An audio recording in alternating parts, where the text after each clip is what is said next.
Hey there, everyone. Welcome. It's the Because Cannabis podcast. Brand new episodes every Wednesday, 4:20 p.m. Spotify Thursdays with video. All the other shenanigans that we talk about every single week. You know, at Meet WM, all the social stuff. Thank you for checking out the show.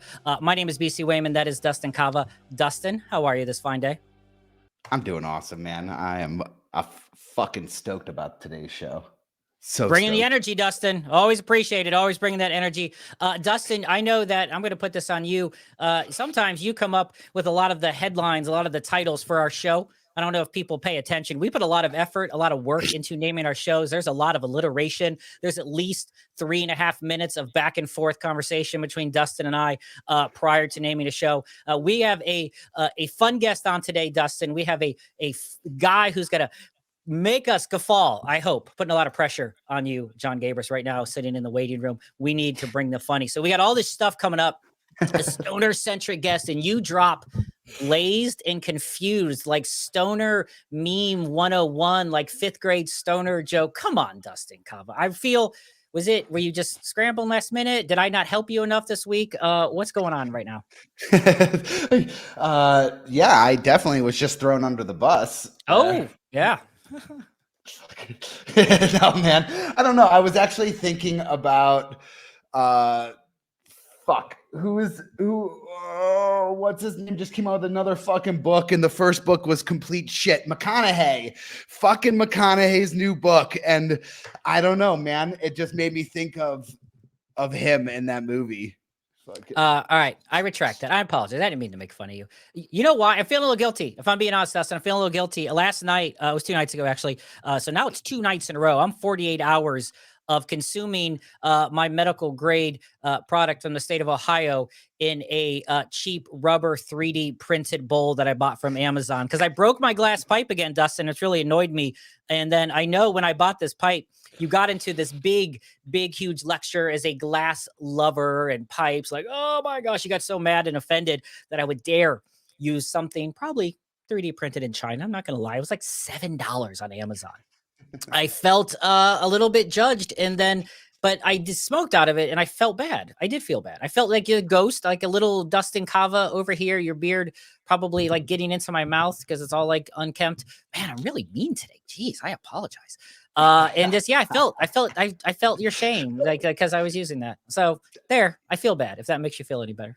You know what, man? It is one of those things where you should feel fucking bad. It is. You just prevented a little girl from getting her dance lessons from one of the local blowers, or fucking. Wait, hold on a second. Are you telling me that every like glass artist has like little girls that are just in dance lessons all the time? Every like single one of them. I have never met a glass blower who didn't have a child in fucking dance, boy, it's or like a Pinocchio. That's right. It's guaranteed. And so, yeah, man, she's missing a lesson because of you. I think most importantly, we got to bring our guest in. He looks like he's almost asleep right now, like the head down, sitting there. Got him. It's my favorite thing to do when they're not paying attention. Jon Gabrus, How You Mighty Podcast, Action Boys Podcast. Welcome to Because Cannabis. I have one thing that bugs me maybe more than anything, and I don't want to do stoner chic all day, but we're rolling with it from the get-go here, Jon, is stoner snobbiness, like looking down on people because they don't consume a terpene high enough profile, looking down on someone because they don't consume a fancy enough device. I know we're going to talk about fancy devices today. I probably shouldn't do that, but still, I'm with you. A little snobbery sometimes, and Dustin is a snob because of his head shop and his expensive pipes. It's a little much, right?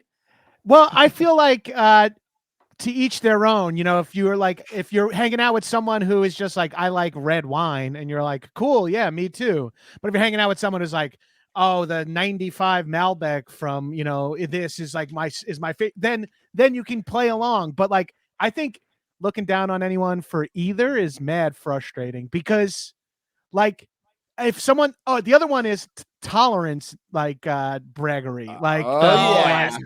like I'm not here for any of that. First of all, I would kill to have an insanely low tolerance of cannabis. I would pay a large sum of money to be high school high off a couple of hits. Like, it would feel fucking great. There's just so much, anything that has a fandom, a following activity, there are people who ruin it with their bad vibes, people who ruin it with their holier than thou vibes, people who ruin it with their scumbag, you know, like. And cannabis is now just a big enough net. It's, as it grows, it's a big enough tent that we're, you know, more and more people are we have like the random aunt who loves her 2.5 gram gummy, you know, like, Yep.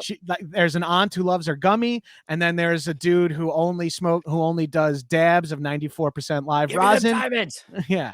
And then there's people who still smoke bushweed, and that's good for them. You know, I mean, they're few and far between these days, but I find it very frustrating, especially in the stoner community. We're supposed to be kind of like, let's lean into like the positive stereotypes of being like laid back, chill, and welcoming. Like, I always find whenever you're in like a Syph and it's like intense, or like you haven't even tried, and like you're like, what the fuck? Like, I thought we were weed heads. Let's play cool. Let's play it cool.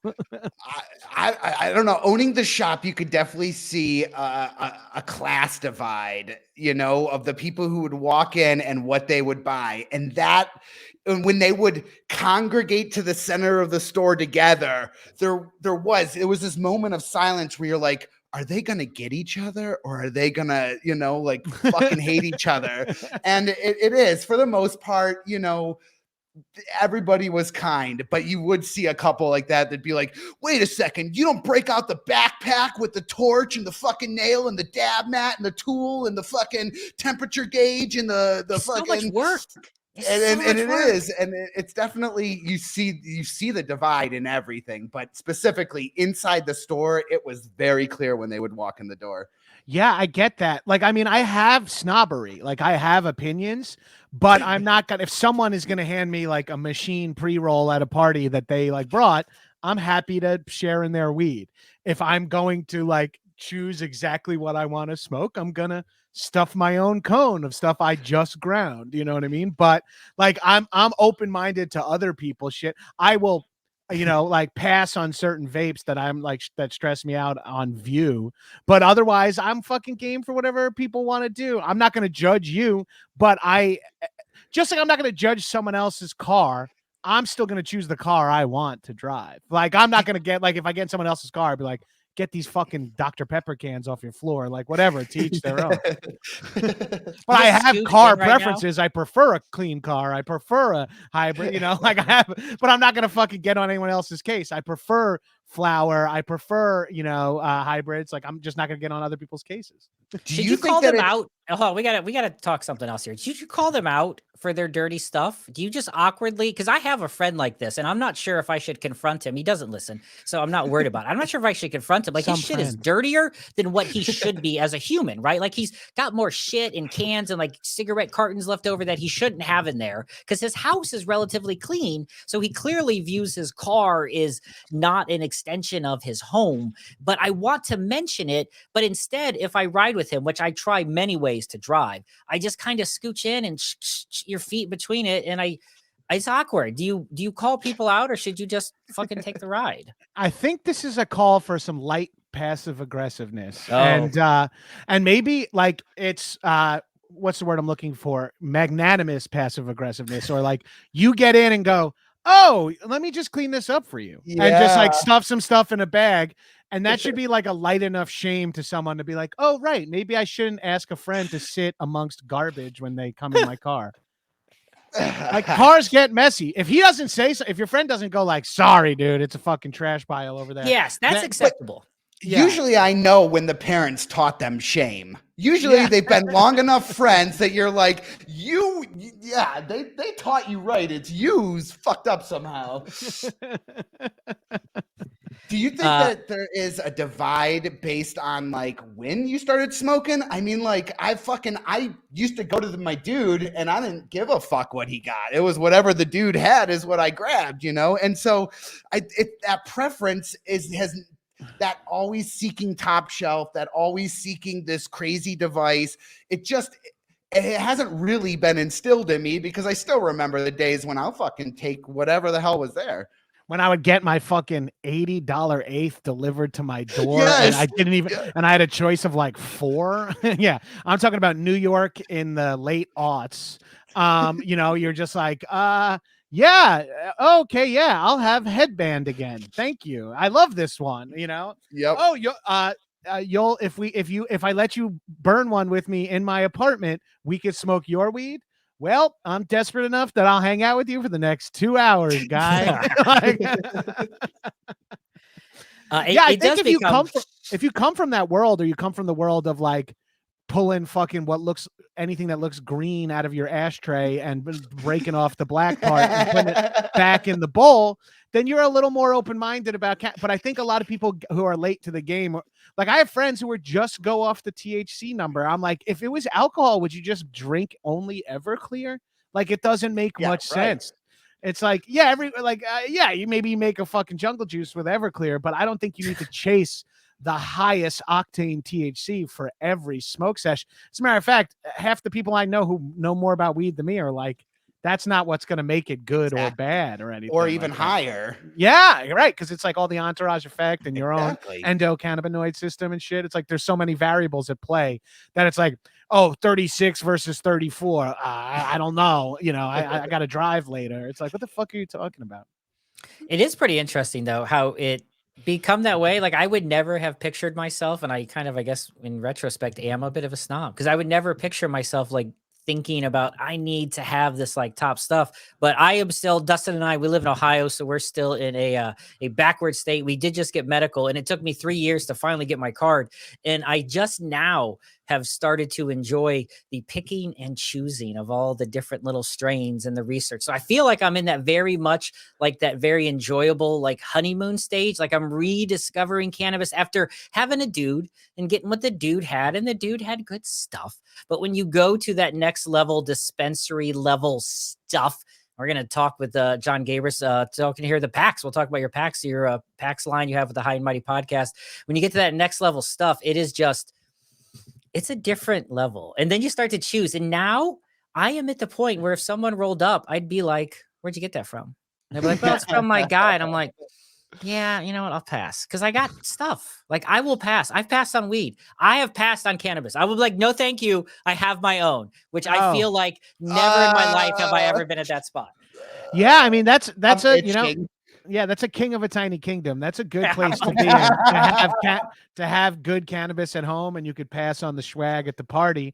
That shit rules. Shop, like choosing cannabis, like going to a shop and being like, ooh, what is like that? There's nothing fucking cooler. But I think I've come around again where I'm sort of like, and I don't want to get too into the weeds here, pun intended, but like I used to be like sativa only. And then like, I was like, no, now I'll do indica at night. Now I'm like, I don't even think either one of them affects me differently anymore. Like, I feel like it's set and setting for me, that just how my high is. Some stuff will get me higher than other stuff, but I also feel like it's all about my mindset going in. So I used to be so crazy and be like, well, yeah, I want like anything in the Jack Herer or Blue Dream family because I got to get work done. And then it's like, now I need like the cheesy OG stuff for like nighttime to finally unwind.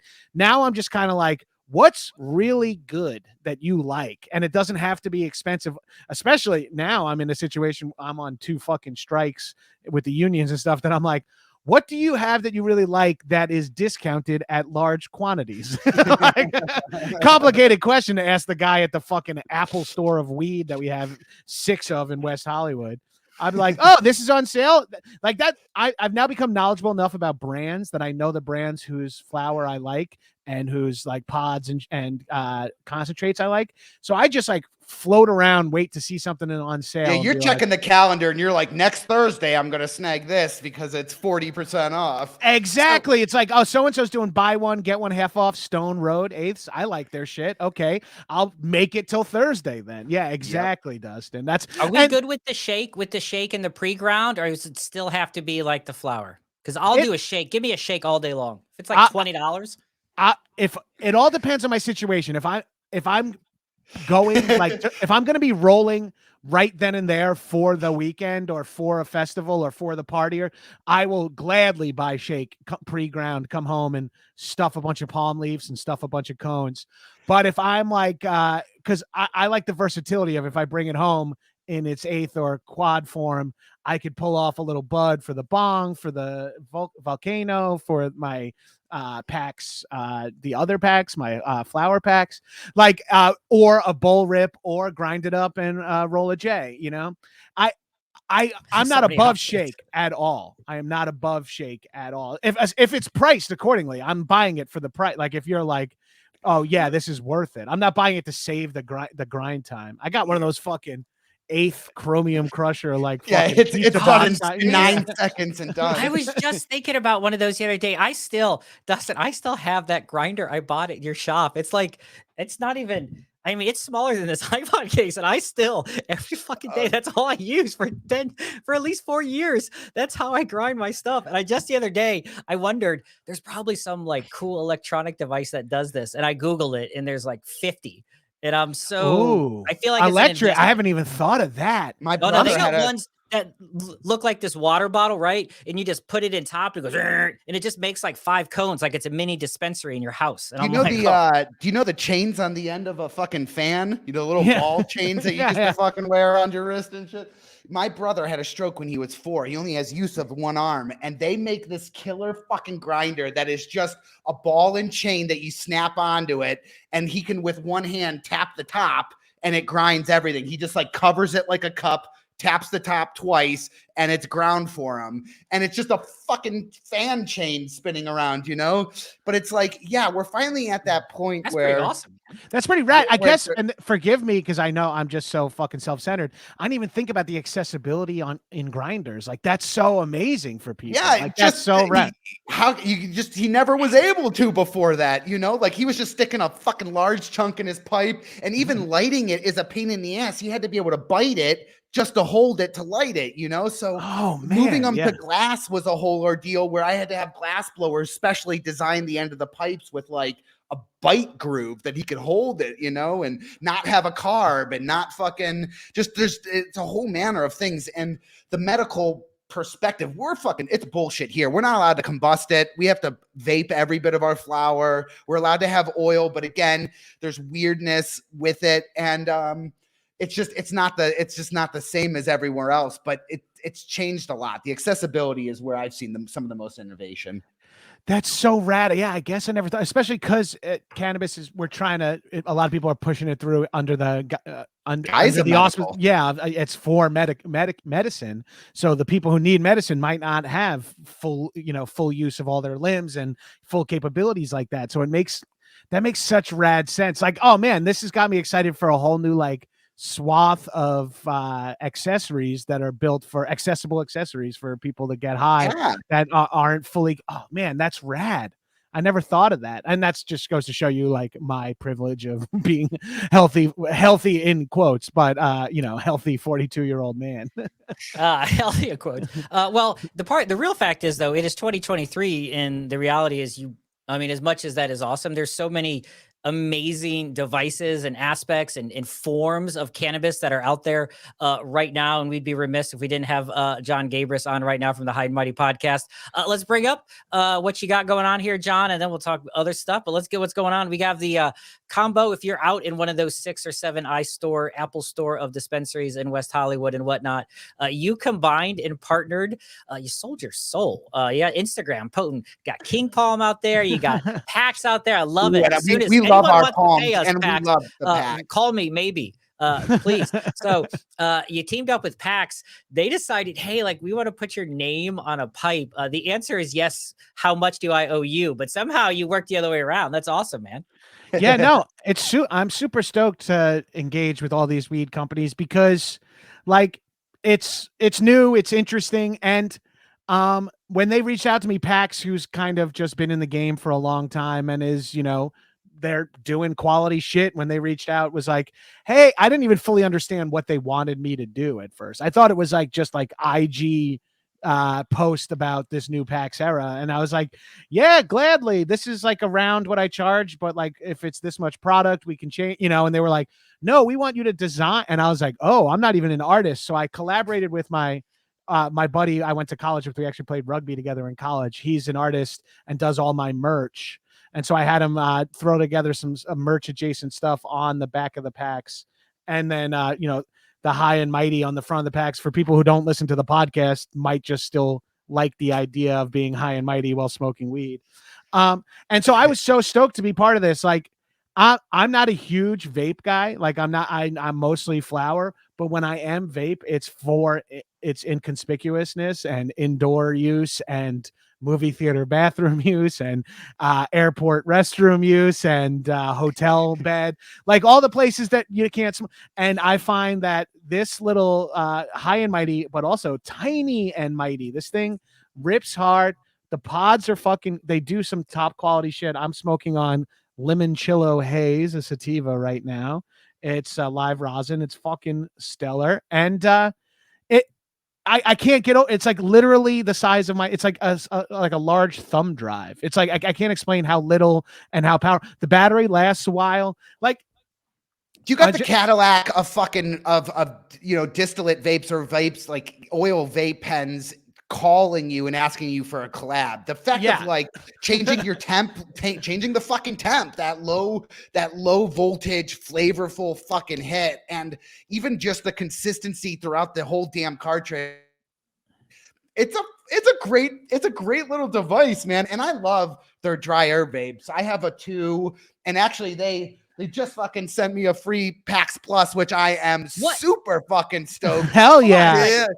Hold on a second, Dustin. We got to stop the screen share. What the fuck are you talking about? Hold on a second. Man, that's how I first got into PAX product, was because they were the first dry vape I ever used when I was trying to be like, I'm consuming a lot of flower and I'm burning it all. Like, is there an in-between here for me? And when I found that, I was like, ooh, this thing is just about perfect. A little frustrating to clean sometimes at first. Yep. It's only gotten better. And then when PAX reached out about the era, I'm like, wait, which one's the era? Looked it up and I was like, oh, this is bananas good.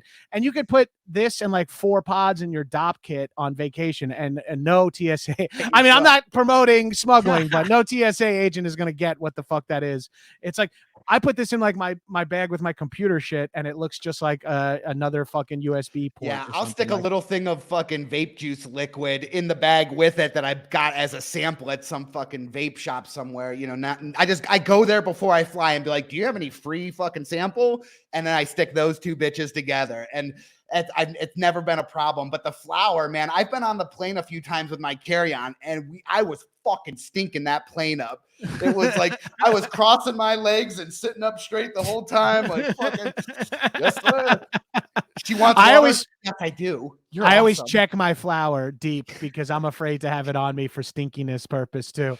It's like inside a Russian doll of DOP kits inside my luggage of just like, I hope it makes it to my destination. I am such a paranoid traveler. I have no idea what to do. I've done serious research on it. I have failed and bailed at the last minute and tossed it in that final trash can right before. Oh, TSA right there where it's like of that. Yeah, I have the sign above the trash can, and you're there's like one trash shaking. can there.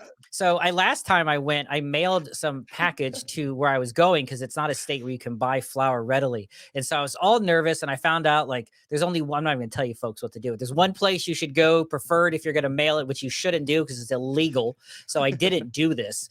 And then I was so like nervous, and I triple wrapped it, and I put it in like empty things and vacuum sealed it. And then I put like real like toys in there. So in case someone opened it, they would see like a toy. I made a fake card that said Johnny. happy birthday, love grandma with a little toy. And it was under the toy. Like it was the most ridiculous. My wife looked at me and she's like, put it in an envelope. It's going to get there. And I'm like, no. My spy game, Born Identity, secret delivery shit is in full effect right now. It made it, by the way. Thank you. That's all I'm saying. Isn't that funny when you're like, no, I'm not addicted to pot. No, it's not I addictive, and mailed it's it like, to myself and you're like, you're going through like a Cutting full open on teddy mission. bear and shoving shit in it. We're only going there for 3 days, BC. You're like, it doesn't fucking matter. And what am I going to talk to your family? Yeah, no. It was the most ridiculous thing I've ever done. I know someone on road trips who used to like be worried about getting pulled over. This was pre-legalization in New York, that they would put their pot. They had like a birthday card made out to themselves.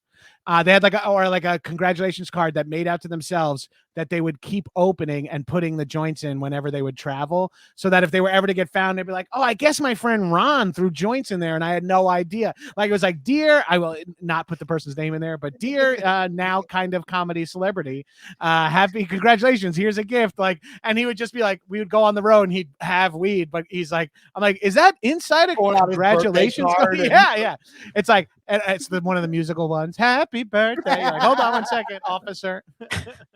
It feels so weird now. Like it feels so comfortable now. We're talking with Jon Gabrus, the High and Mighty podcast. We'll have the links to the packs and so well as the show in the comments below there. But you were kind of, an earlier on person who was more comfortable about sharing that.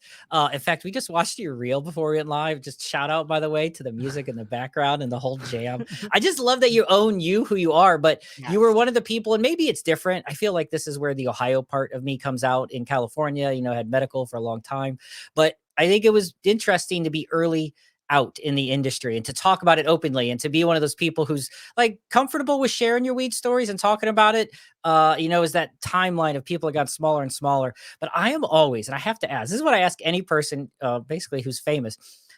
Is your family like, what was it weird to come out to your family and parents? Like I'm 50 years old, John, and I still have these uncomfortable, awkward conversations. I host a show. I will wear this to dinner and I will still be like, excuse me, Dad, I got to step outside and like sit my vape pen. I'm still like so polite in my house that I'm so nervous about talking weed. My parents are 70 and I think they also smoke weed, but we don't even talk about it because I'm so nervous about it. And Dustin's like 420 every day, all day. What's it like coming out of your cannabis? Well, Dustin can't wear that beanie and have that beard. No, he's got that profile for cannabis. Like 14, which means I started smoking at 14. You look like he smoked out of the womb. Yeah, well, I'm the guy. I have a beard and trucker hat as well. If anyone who's just listening to this and not watching, BC just said he was 50. This is the power of cannabis over alcohol, by the way. Look at this fucking guy. Thank you. I know. If you were a 50-year-old. I am 50. Fucking product routine though to keep that fucking. I do. I have a Christian Bale American Psycho. Like it takes a lot of work to look this slightly above average. So I put a serious, like I have my bathroom's literally right on the other side of this wall. I put a ton of ridiculous amount of products on my face just to maintain this, and it's like a 6.5 if I'm lucky. Yeah, but still, 50, dude. So I'll take it. 50-year-old. If someone said 50-year-old in Ohio, like I think you would draw a completely different like to me as a fucking coastal elite, I would be like, what the fuck could he possibly look? And you look amazing. All right, now to answer your earlier question, my dad is deceased, so that's easy to get along with. Yeah, he's been watching me smoke my whole life. Yes. And then my mom is just not very cool with it, but in her quote unquote defense, she's not very cool with anything. So, but she doesn't put the kibosh on anything. We just have this whole system. Like my whole family refers to it when we're at my mom's house when back in the day, when we'd be there for holidays, we would say in the summer, we would go, oh shit, we should go check out the pool filter. And that just meant we would all go outside and smoke together, whatever uncles and cousins were around that were into it. And then it became like, let's go check out the pool filter in the dead of winter on Christmas Eve. And then it just became a thing where like, we're just casually smoking like out at in front of my mom. At a concert, still talking, and you're like, let's go check out the pool filter. And still use pool filter as a reference. And everyone just kind of knows what it means. My mom kind of just rolls her eyes. But my mom is like in her late 60s and has cirrhosis of the liver, but not from alcohol, from chemo. And so we're trying to convince her, my family and myself in particular, me and my wife, are trying to convince her to get into the cannabis game. She was a smoker. she's gonna be mad I blow up her spot, but I watched her fucking roll a joint, lick it, close it, stink in like 30 seconds one time for me. Like, and I was, you have too much muscle memory there for. I was like, I can't roll a joint. I can't roll a joint. I have a fucking podcast with the word high in it, and I can't roll a J like this. So I think I got to find, and I've been talking to her a lot about it. Now Long Island has its first dispensary, Strange Stars. Shout out Strange Stars, who also are carrying the PAX era. Thank you to my hometown dispensary. Makes me feel good. I'm talking to my mom about trying to figure out a way to get her into like those, going back to talk about percentages and stuff, those like low percentage THC and CBD blend flower. Yes. Like I think my mom would like really benefit from like, a split, like one of those plants that is just fit, like, 15% THC and a few percent CBD, just to like even her out and still get the vibe of she gets to roll a joint, gets to smoke it and all that, but without getting fucking, because that's the one thing I've noticed with like anyone in my family who's like a legacy smoker is like, I'm out in California, I'll take a hit of what you got. I'm like, I don't think you should take a hit of this. Like, it's a different game now. It's crazy. And I'm like, I feel like Bane. I'm like, you merely adopted the high caliber weed. I was born in it. Like, I feel like I moved to LA 11 years ago, so 2012, and it was no recreational yet at that time, just medical. I got my medical card before I got a car. Like, that's how quick I pushed the pace so hard upon, I like had to take an Uber to my appointment at doc420.com. It's a wonderful anesthesiologist named Andre who fist bumped me on the way out and said, "You're getting a license." And I was like, "Oh hell yeah!" That's so funny. My mom, I remember being young, and my mom, we used to have someone that would come and like help clean the house and shit like that, every now and then. And the one time the lady found my mom's fucking bag, and I have 3 older brothers that are 10, 11, and 12 years older than us. And like the lady, I remember, my mom was like, she gets home from work and the lady's sitting at the dinner table, like lights are dim. There's one light shining on her, and she's like, Joanne, we need to talk. And, my mom's like, what the fuck did these kids do? Did they like, I know it was these fucking kids, like something happened today. And the lady's like, I found your kid's bag of weed in your closet. And my mom be like, those damn kids, how could they hide it in there? Like, who would have thought? Like, we're going to go flush this right now, and like, just go and flush it and fake. And yeah, my mom it was always a dichotomy between my parents of like, one absolutely fucking despised it. The other one used to. I fucking right, still. Yeah. And then, and then you have everyone in my family. Everyone smokes. My brother's a grower. That is I own the a least fucking shocking head bit shop. of information you've ever given out. It's the uncles, the cousins. It is what it is, and so it's a total different spectrum now. Now half of Thanksgiving is spent outdoors, right, checking the pool filter. Yeah. My mom's name is Joanne as well, just to keep the circle small here. Wow, this is like a Superman, Batman kind of moment. You're like, I'm not gonna lie. Joanne is so anti-weed. I listened to a few episodes of your High and Mighty, and your most recent one about siblings in general. It felt like my life. It felt like me fucking growing up. And like, and you sound like that. You have it even more specific. If you're a decade younger than 3 boys, like that's a heavy fucking situation to be 5 in when all your brothers are in high school. And trust me, they fucking hated us. They hated me, and my sister and I are much younger. And so, yeah, they fucking hated being the ones to be like, you're 16 and have to go watch these fucking kids for $2 an hour when you could have been smoking with your friends or something, I'm the oldest, right? I have a sister who's 17 years. She lives in LA, by the way. 17 years younger than me. So I have this weird dichotomy where I'm the opposite. My parents were very, very young when they had me. Like, they have this weird feeling where when I was like in school sports, my parents were considerably younger than all the other neighborhoods, but they were also cool. Like, my dad like played sports and shit with me because he was like in his mid 20s when I was like growing up. But then my sister, they were in their like 40s when she was like on the soccer team, and they were like ancient and they felt so old compared to all these other young parents. So I'm the opposite, Dustin. I have the exact, like, I watched those things and had to be that responsible role as the firstborn The firstborn. That's funny you say that because I live in Los Angeles now, where parent age is like the most skewed thing in the world. You know what I mean? Like that'll be like a 10-year-old whose dad is 71 or something like that, and whose mom is 35, and it's okay, so like I don't know what the fuck is going on there. Didn't Al Pacino I know exactly just, like, what's have a going on baby? there. Like, isn't that what just happened with Al Pacino? He like had a baby at like 80, and his 30-year-old wife, like after 3 months, was like, "I'm gonna take the Pacino money and this little child and like split," something like that. Yeah, it's crazy how hard it is for so many people in this world to get pregnant, and then like an 80-year-old just fucking doesn't pull out and just can have a kid. Like that's fucking wild. Viagra's fucked shit up, man. Like Viagra's changed the game on like natural selection or whatever. You know, you're supposed to like, I think eventually stop having kids at 80. Like I don't think you're supposed to be doing that. Hey, I'm more power to Mr. Pacino, but I do think they just got a divorce as well. Like yeah, right, it was she's like like 90 days. She was like a 90-day fiance kind of vibe. She was in and out fast. She had the baby, popped it out, done as soon as it was verified and DNA tested and all that. Yeah. He probably demanded that at 80. I probably would too. And he probably was bummed, probably hoping she got knocked up by someone else.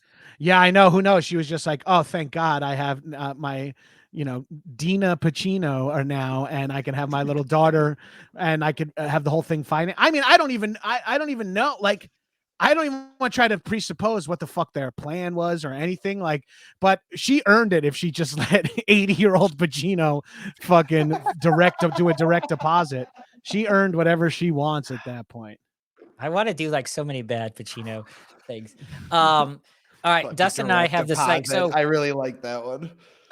We're talking with Jon Gabrus. We got the PAX information, the High and Mighty podcast out in LA. We just had recently, I don't know, it's probably like a few episodes ago, we had someone out from LA, and we've been on this fascination, right? Like we're pretty up to date. We keep up on the news when it comes to cannabis industry stuff coming out. And he was telling us about the rise of like nebulizers, right? Nebulizers in the cannabis industry, to where it's basically a puff, like an inhaler, instantaneous, like no combustion, no nothing, nanoparticles straight to the lungs. You got some top like crazy ways to imbibe in California edibles. Like, do you have any like are you down with like the science of cannabis? Do you like when someone comes up like the new shit, like a Taco Bell menu, and they put like cheese and shrimp and whatever in there, you're like, yes? Or is it like tried and true? Give me the grass. I'm a legacy OG. I don't want your weird butterscotch shot things. I'm always down to try a new way to get high. That's a given. Like, give me whatever your system is. I'll try it. However, I will say there is a part of me that gravitated towards cannabis because, and I think a lot of us did, because it is natural and it is a plant that you can see. And then the second you get like steps and steps away from that, it starts to feel a little less like, what the fuck diamonds. I feel like I'm fucking in a back alley or something, you know, like it's a little. Yeah, dabbing feels like hard drugs. The second someone pulls out a blowtorch and you're dabbing, like and more power to whoever likes it. But when the first time I saw that, I was like, this feels like a bridge too far. I don't think I could ever have a rig and a torch in my house. I know now with e-nails and shit, it's like much, much easier. But back in the day, I'd be like, I don't think I need a fucking flamethrower to get high. I have not done the nebulizer yet. I've had a vape inhaler that I've used before, but I don't think the technology was fully there. It was kind of like a little gummier than you wanted it to be. I like these nano edibles that are supposed to be fast acting. I like that where they're pushing the technology so that you can like don't have to have an intense amount of foresight to get high before a movie now. What is your favorite type of thing to take before the movie? Are you standing out in the parking lot smoking the half a J, or are you popping the edibles? I am a light edibles on the ride in or the walk in, and then like a J or split J with my wife as close to the movie as possible. But that's where the PAX era comes in for little touch-ups, is when I'm like, fuck, I don't think I'm high, or this movie is like 3 hours long. To the bathroom in 5-minute increments of each other. Like, if I gotta pee, I will have the PAX in my fanny pack, and so that works for me. Movies is hard because like you want to be able to drive home safely. So you sometimes like you don't want to fucking go overboard on edibles. It's hard. Man, we just had a. Oh, sorry. Go on. No. Go right ahead. We just had a guest, Nate Zeke. All I right, can't hold on. believe BC's So- bringing this shit up. You have to see this. This is the So- most exciting thing in the fucking edibles game, and it's 1 minute long. And This is you've got to see this. Oklahoma right now. We just found This this is- guy, Nate Zeke from iBliss. Listen, watch this shit. So this is real. I'm all in that this is real. He's calling it microstructural emulsion. I know lead science and all the Yes. terms. Watch how fast this edible takes place. I fucking love this product. I think this is I'm going to show you what it looks like to have immediate bioavailability of cannabis. Wow, there's cards on. So we're just going to go ahead and do this. This is a ready to drink, a single shot of coffee, and at least 10 milligrams of cannabis. Now we're probably just a few seconds in, but I'm going to go ahead and drink the whole thing. I'm already getting hot. You could. Like I am already feeling quite a rush of, you can imagine doing an edible and this takes companies hours. There's like a second Look at rush his of it right eyes. now. I don't know if we're timing this, but we'll go back to the tape. But I am totally blazed right now. Like I am the CEO of a We're company talking 30 telling seconds, you that right? we've created a drink that got me this high and this fast. And 10 milligrams is a good amount of cannabis. I could probably do 2 or Look how 3 and stoned just he start is. to feel it. But like my face feels kind of like it's melting off right now. This is probably still going. Now, what's crazy is I'll probably be high like this for the rest of the day that I. This is our favorite new product right now. mean, It's only, I'm going to stop. It's only in Oklahoma right now. This iBliss product, but this is what we're talking about. This guy's got something that in seconds, you're going to get like high. It's going to rechange. Everyone's going to say, can I get like a 2 milligram shot? Like, I think it's going to actually make a consumption cafe, which to me, a cannabis consumption cafe seems so overrated and smoky. I think it'll make it a legit thing, like a shot of cannabis that makes you a little high for a little bit. Fucking Dude, crazy, right? That's so crazy. Like that is super appealing. Yeah, Over the course of the pandemic is when I got really into, well, because I kind of had to quit alcohol a little bit due to depression, and so I was heavy into the cannabis and not feeling the depression, but I started missing like the cocktail at 5 p.m. thing that I was developed in the pandemic. So I got really into cannabis mocktails and super simply just like a little bit of like a THC syrup, or now that, you know, there's way more items on the market, but at the time, mostly just different scissorps, if you will, that and some Topo Chico and a squirt of lime. And I would have like a little spritzer that was like 15 to 20 milligrams, have 2 of those and feel like I was cruising. No calories, no carbs, no alcohol, no hangover. I do find if I mass consume edibles, I will be feeling it in the morning, not a hangover, but I am like, I'm a little crusty. Like I'm feeling a little dusty up top. Like, oh no, that's legit. Yeah. I'm still in no like rush. high, but you're not high. You're kind of coming down. There is something when you take like that big milligram edible later at night, which feels like such a great decision and it makes you sleep so wonderfully. But if it's not laced with enough CBD or some CBN to really offset that THC, the next morning is still like, it is like, what's happening? Like, where am I? And I've been married for like 20 years. I've been sleeping in the same bed for a long time. But this was like 2 weeks ago. I woke up and I was just like it was one of those. It's always someone random. It's always someone giving me something that's like, hey, I made this. It's inevitable. But yeah, I woke up. It was a bit not quite psychedelic, but it was border visionary plan. Like I was like, what is happening? And it was like 6 in the morning. I got to drive the kids to school. You got to get to that coffee ASAP at that point, right? You're like, I need to fucking shatter this. I'm like, I was not prepared for that. And then you start doing the math on yourself. You're like, I hate this at 9:30. It's 9 a.m. This is 12 hours. How much longer is this? Yeah. I wonder what your super stoned body, this is the stoner. What is your super stoned body doing all night for those 4 or 5 hours that it somehow falls into that deep REM shit? Do you imagine what your body is going through? Because it is blitzed out of its brain, but you are passed out at the same time. Like there is a lot of things happening as you try to sleep. Truly, only God knows what's happening there. And I don't even believe in the guy, the gal. Wait, so I want to talk about this because this butts up another world I'm really into is like these internet wellness gurus and shit. Like I love that fitness, crazy stuff in that world. And I do believe there's something a lot of people say is like, cannabis, high doses of THC close to bedtime prevent us from getting into like the super deep sleep that is supposed to be Why you don't restorative. dream and why you like, yeah.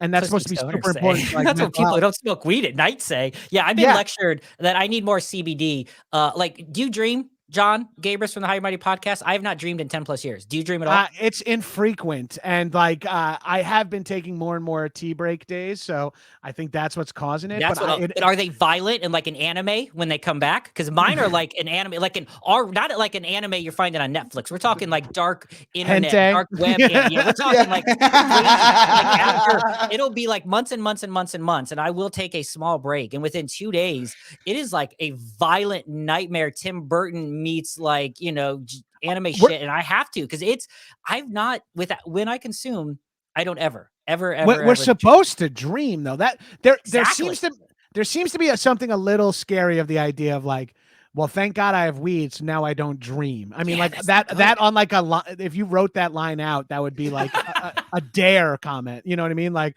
that's like, it's like, don't be a dreamer, be a pothead. I was like, wait, no.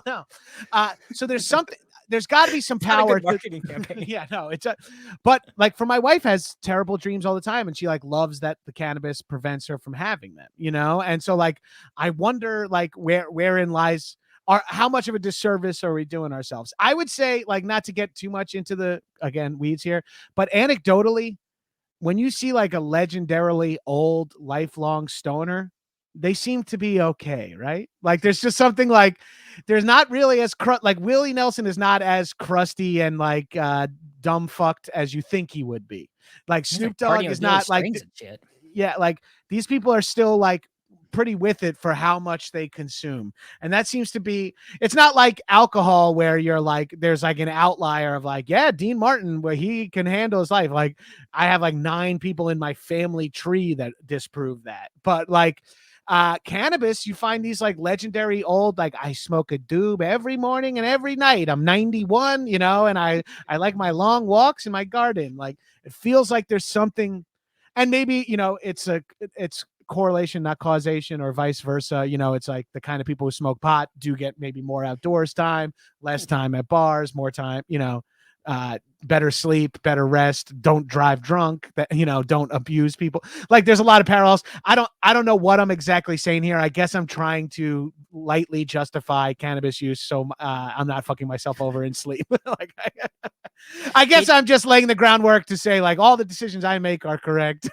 And it's an interesting thing though, because you're right? There is a world where you can tell someone, if you're walking around, I've been to Southern Florida, I visited my parents. You could tell these people who lived in the sun and consumed a lot of light beer in their lifetime, a lot of whiskey. You can see that in the old stoners tend to be a little bit more chill, a little more relaxed. The one thing I have noticed, Dustin and I have talked to a few old timers recently, more and more of them, I think, are dipping their toes into what we love to call visionary plant medicines, your psilocybin, your psychedelics, your ayahuasca. So I do feel like I've started to notice this trend, like 4 or 5 pretty famous old-timey, especially these business-centric stoners we've had on who have made their living for 4 decades in stoner world are now kind of, they call it because, the business world turned their back on them. But I think after 40 years of smoking weed, eventually the high is like, I need to get a little higher. And so I think they're going and dipping their toes into the psychedelics.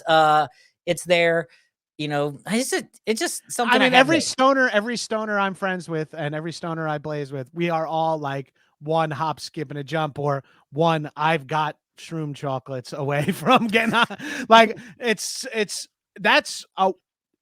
I love the cannabis plant. It is a wonderful plant, a wonderful drug, but psilocybin rides very smoothly alongside that as a drug that I've only had, knock on wood, I've only had good experiences with. I've had like a couple of real bad highs early on in my career, in my, early 20s, like with some proto edibles. Yeah, and they weren't even on edibles. I like laying in the bed? I've had edibles that have made me see like shit, like see things. If you take enough THC, it's close to it's a bad trip, typically. It's close to a trip like experience. If you do like a high dosage and you're not ready for it, that shit'll knock you up. The few times but I was never really, it was never really like scary, but it was kind of like, I do not want to get like this again. Like I feel fucking creamed. I feel like I'm a bowl of pudding and I can't be like this. Yeah.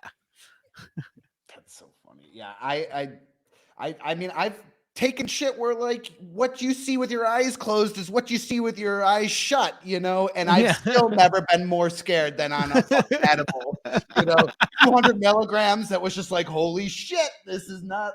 You always hear those like phone calls where it's like the cop and his wife, and they're like, "I think we're gonna die." We just time is moving at a different rate. I love that. That was famous... me laying in my bed after 20 years or 15 years of smoking, being like, "I think I'm gonna die." I'm picturing that wife calling the fucking Now, let me just throw out a little hypothetical here. We sound like we're all experienced smokers, been blazing, getting I kind of want to get that high. 500 million. Yeah, you want to test the boundaries a little bit and kind of experience. I'm curious, like nerd rope. Yeah, like going like, you know what this entails.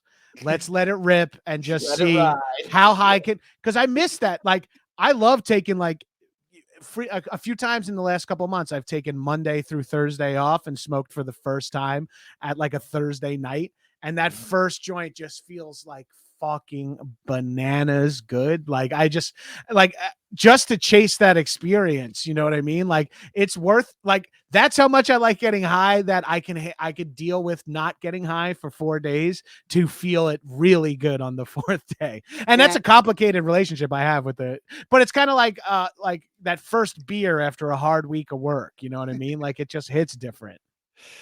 And the place too. If you tell me I'm gonna smoke and go into a grocery store, it's a whole different.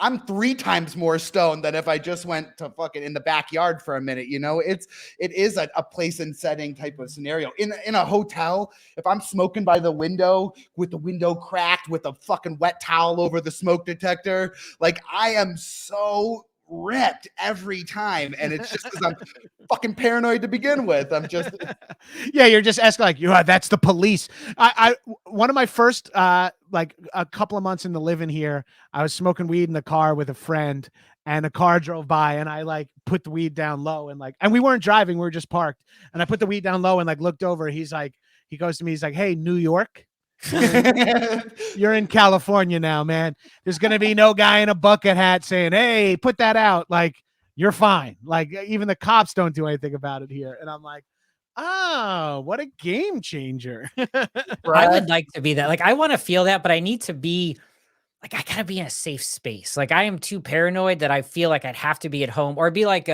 like go into like a retreat for like a weekend, you know, like where they give you a guided like psychedelic tour. I need a guided high edible tour where someone can like watch over me and promise to like keep me safe. I need like a Freddy Krueger person who's gonna like wake me up when shit gets too bad, right? So I don't slip into that dream world. Like I need that kind of vibe. I'm just a little too. I need someone with like a fucking jug of ice water ready to rip the second I'm like, I'm in too deep, man. They're like, just pour it on me. Let me chug it. Let me come back hard. Well, nowadays you could like smoke a CBD joint, like pure CBD, and probably negate that effect relatively quickly. Wasn't it the guy that invented methadone? I think the guy that invented methadone, I'm pretty sure, is working on patenting a CBD come down pill, I guess, or dissolvable, for lack of a better term, similar to what methadone is, like kind of something like that, or maybe it's Narcan, one of those things. The guy that invented one of those, I know those are different, but similar, patenting a CBD thing you put under your tongue, and it's like an instant high stopper, like an instant thing, like you carry it with you, like you open it up in case of like overindulgent, you take it and you're like back. Although have you ever had like pure CBD to bring you down from THC? Because I never have, but I've given it to someone. I've given it to a friend of mine, greened out at like a weed cannabis supper pairing event. Oh. They were not that ready for it. They did a dab. That's at the my dab biggest bar. fear, by the way. Can I just tell you, like, I'm super nervous. Like if I was to go to hang with Jon Gabrus out in LA, I'd be super nervous to smoke with you because I feel like 3 hits in of that shit, I'd be like, I gotta tap out. And you'd be like, really? Like, come on. Like I'm super nervous about hanging with famous smokers because I don't want to. What did I say at the beginning? I would not do that. Other people may, but I would not do that to you. If you're like, I'm good on that. That's another thing that I'm trying to talk to my friends about, and like, we don't have to finish everything. I will, but like titrate yourself. If you're like, I think I'm high enough for what our plans are today, like then you can stop there. We could always smoke again in a couple of hours. And like I feel like a frequent and this is something I've been fighting with my whole life is like I always just want more. You know what I mean? Like the second you're done with one, you're like, I bet you I could get a little higher if I just smoke another joint, right? Yeah, just get a little, and then you get into that like law of diminishing returns world where when you're like smoking your 9th joint of the day and you don't even feel like you're getting high anymore, but you're just like, I can't come down either. But you're like, I don't even know where I am, right? I'm not like, I can't tell burning bills at this point. I'm right, just, exactly. Yeah, I'll light it on fire. Thanks. I know. I went camping with a buddy and I was like, dude, I think we smoked 13 pre-rolls last night. And he was like, there's no way like the 8th through 13th were getting us anywhere. That like, does seem a bit excessive, even for like Willie Nelson. At some point, your body can only get so high. So, but I do get, and when I quit smoking, I haven't smoked cigarettes. We're going to shame on you, Dustin. When I quit smoking cigarettes, let's get Dustin to stop smoking. When I quit smoking cigarettes, they don't smoke cigarettes in LA, Dustin, because they're fancy people. They vape. When I quit smoking cigarettes, it was the joints that like was that transition. Well, first it was Black and Milds, but it was a phase. Don't judge me. Then it would turned into pre-rolls. And I pretty much smoke joints only now because of that sensation, right? I love a good PAX. I love those things. It scratches that itch, and I love that. And I don't like. I've had people, spliff it out, put a little tobacco, but I think at this point, I'm 10 years gone. I don't like the tobacco smell or taste at all. That's the highest I ever get anymore, is because I've never smoked tobacco. So when a friend is like, it's got a little tobacco in it, I'm like, yeah, I'll take a hit. I'm like, I've never been this high in my life because the tobacco just yeah, exactly. Like, you're not even high. You're just like oxygen deprived. You're like, whoa, this shit is good. I'm like, whoa. And then you like by the time that oxygen comes back, the cannabis is kicked in. You're like, oh, I'm doing pretty good. This works for me. I do have a friend that makes pre-rolls and tobacco leaves, and that's pretty tasty, actually. Ooh, that's like nice. Super pretentious, but it's super yummy. Oh, I like all this new people pursuing the tobacco-free blunt department. It's like these hemp blunts, these palm leaf blunts. Palms. I'm so happy that you're a fucking King Palm guy. King Palm's how I roll. Are fucking everything. I love their little 0.5 fucking get up and goes, man. They are the perfect amount for me. Oh, it's so rad. And like for a guy, I didn't smoke a joint until like after college. Like we had only smoked blunts in like high school and shit. Like that was everything was Dutch Masters and Philly blunts. And so like I missed that. And then you come to LA and everything is like the pre-rolls with the filters and like they're great.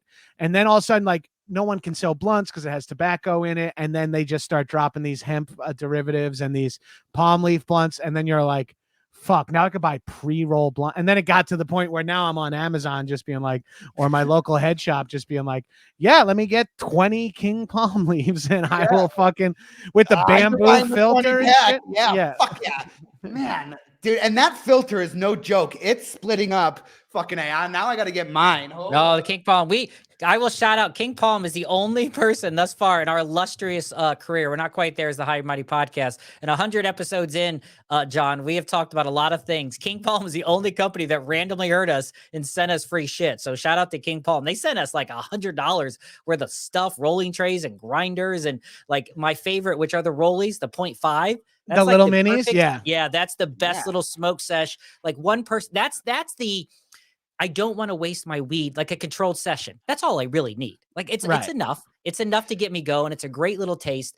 I don't like the flavor profile as much, like the little gel caps. I don't like to pop the flavor. No, those I played with those too. Those aren't for me either. I'm not an artificial flavor guy. I will say the one time those do work is if you're smoking one of the Canon ones, one of the big boys, and you get about halfway down and your like throat's a little scratchy. 3 gram XL is my baby.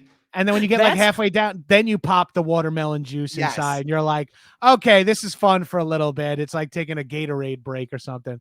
But yeah, that's not for me. But those fucking, you're talking about the little halfies, man. They are like 2.5 inches long. It's enough for the ride into work. Yeah. Like right when I pull into the parking lot, would I be putting out the fucking it and it'd be done? It was perfect for the drive. I'm constantly telling people 2.5 inches gets the job done. They're never buying it. I'm like, why would you have 5 inches when you can have 2.5 twice?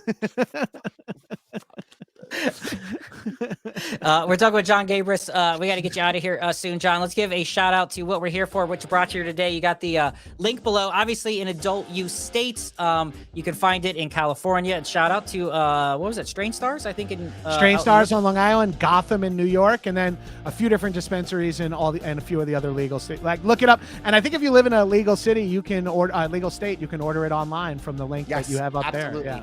Hold on a second, Dustin. Keep the music rolling for a second. This whole cover, I got to ask you a question. This was supposed to be like the 8 things. I never really looked at this. This is how little show prep I did. The 8 things you do like while high. I get like eating and gaming. Is this like stabbing people? Like is this like cosplay? Do you like the mask? Murder and coffee.